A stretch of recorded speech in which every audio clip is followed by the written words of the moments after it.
একটু বিস্তারিত জানতে চাই, সর্বশেষ কোনো জরিমানা বা কি দেখলেন?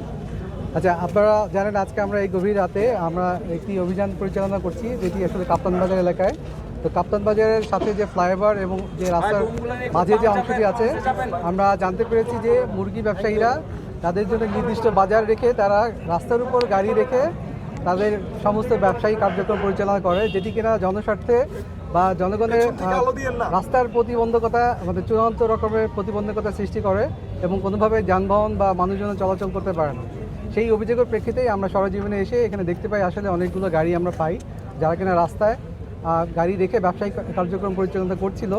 তো আমরা বলতে চাই যে এখানে মুরগি বাজারের জন্য একটি নির্দিষ্ট বাজার আছে, একই সাথে আমাদের সিটি কর্পোরেশন থেকে ফ্লাইওভারের নিচে দুটি অংশে মুরগি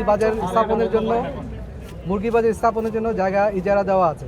সেটির বাইরে কোনোভাবেই কেউ যেন প্রতিবন্ধকতা তৈরি করতে না পারে এবং রাস্তা যেন সম্পূর্ণরূপে ফ্রি থাকে, জনগণের জন্য চলাচলের জন্য সম্পূর্ণরূপে উন্মুক্ত থাকে, সেটি যেন কোনোভাবেই প্রতিবন্ধকতা তৈরি করতে না পারে, সেই জন্য আমরা এই অভিযানটা পরিচালনা করেছি এবং ভবিষ্যতে নিয়মিতভাবেই এই অভিযান পরিচালিত হবে ইনশাআল্লাহ। আচ্ছা ভাই, আজকে